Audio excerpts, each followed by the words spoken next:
नमस्कार मित्रों। पिछले वीडियो में हमने भारतीय न्याय संहिता की धारा 123 पर चर्चा किया था, जिसमें किसी व्यक्ति द्वारा अपराध करने के आशय से किसी व्यक्ति को विष इत्यादि द्वारा उपहति कारित करने पर क्या सजा थी और क्या परिभाषा है, उस पर चर्चा किए थे। तो उसमें था कि यदि कोई व्यक्ति किसी व्यक्ति को उपहति कारित की जाए और अपराध करने के लिए या उस कार्य को सुकर बने सुयोग जो व्यवस्थित हो जाए, व्यवस्थित ढंग से बनाने के लिए या संभाव जानते हुए वह उसके द्वारा उपहति कारित करेगा, कोई विष संवेदनशील यानी नशा वगैरह या अस्वास्थ्यकर औषधि वगैरह देकर, तो उस पर क्या सजा थी और क्या सजा होगी, उस पर चर्चा किया गया था। तो इसमें ये याद कर दें, रिमाइंड कर दें कि उसकी सज़ा 10 वर्ष तक हो सकेगी और दंडित किया जाएगा और जुर्माने से भी दंडित किया जाएगा। और यह है आईपीसी की धारा आपको 328 में पढ़नी था। मित्रों, आज हम बात करेंगे भारतीय न्याय संहिता की धारा 124 पर। इसको 2 सब सेक्शन में बांटा गया है और है कि यदि कोई व्यक्ति अम्ल आदि का प्रयोग करके स्वेच्छा घोर उपहति कारित करता है तो उसकी क्या सजा होगी। तो सब सेक्शन 1 कहता है, भारतीय न्याय संहिता की धारा 124 का सब सेक्शन 1 कहता है कि जो कोई किसी व्यक्ति के शरीर के किसी भाग या किन्हीं भागों को उस व्यक्ति पर अम्ल फेंककर या उसे अम्ल देकर या किसी अन्य साधनों का प्रयोग करके ऐसा कारित करने के आशय से या ज्ञान से कि संभाव्य है उससे ऐसी क्षति या उपहति कारित हो, अस्थायी या आंशिक नुकसान कारित करता है या अंगविकार करता है या जलाता है या विकलांग बनाता है या विद्रूपित करता है या निःशक्त बनाता है या घोर अपहति कारित करता है या किसी व्यक्ति को अस्थायी विकृतिशील दशा में डालता है, तो क्या सजा होगा, इस पर चर्चा है। और तो इस तरह का कोई अपराध करेगा तो उसकी जो सजा होगी वह 10 वर्ष से कम की नहीं होगी और आजीवन कारावास तक उसकी सजा हो सकती है, साथ साथ जुर्माने से भी दंडित किया जाएगा। तो आजकल जो हम लोग देख रहे हैं, कहीं कहीं अम्ल फेंककर, जो एसिड फेंककर जहाँ तहाँ हत्या जो सुनने में आता है, उसके लिए सेक्शन प्रभावी है। और जो जुर्माना होगा वो जो होगा, पीड़ित जो होगी जिसको अम्ल फेंक के जख्मी किया गया, उसके चिकित्सीय व्यय को पूरा करने के लिए न्याय उचित जो होगा और जो युक्ति युक्त होगा उस पर दिया जाएगा।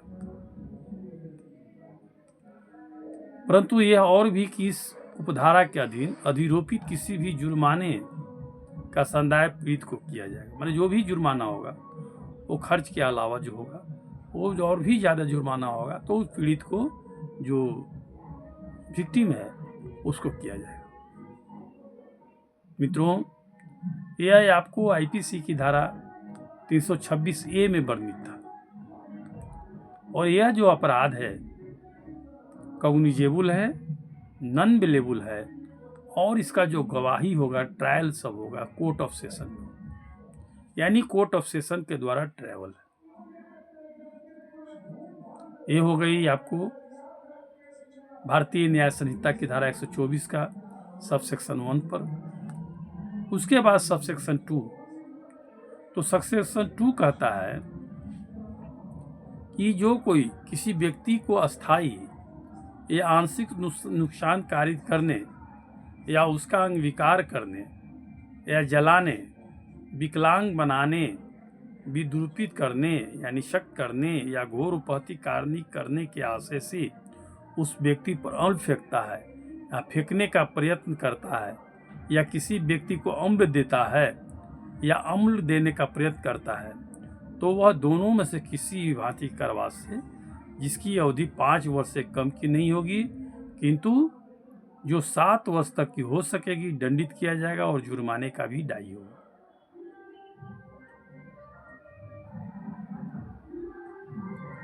और इसका स्पष्टीकरण है कि अम्ल में कोई ऐसा पदार्थ सम्मिलित है जो अम्लीय या संसारक स्वरूप या ज्वलन प्रकृति का, जो ऐसी शारीरिक क्षति करने के योग्य है जिससे क्षत चिन्ह बन जाते हैं या विद्रुपता या अस्थायी निशक्तता हो जाती है।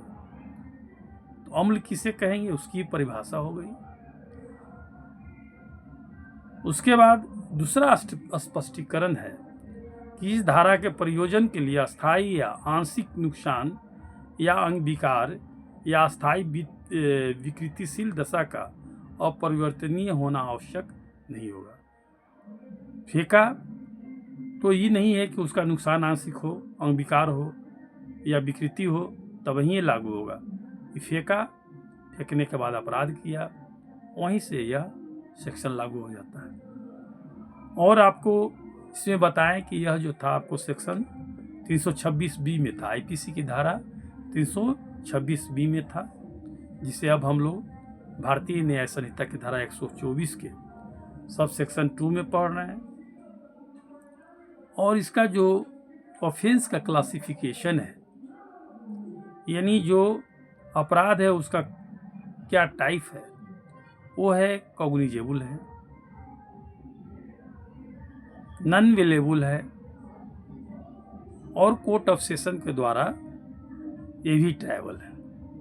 यानी 124 का सब सेक्शन 1 और सेक्शन 2 जो है दोनों कॉग्निजेबल है, नॉन बेलेबल है, यानी जब भी इसका बेल होगा कोर्ट से होगा, थाना को पावर नहीं।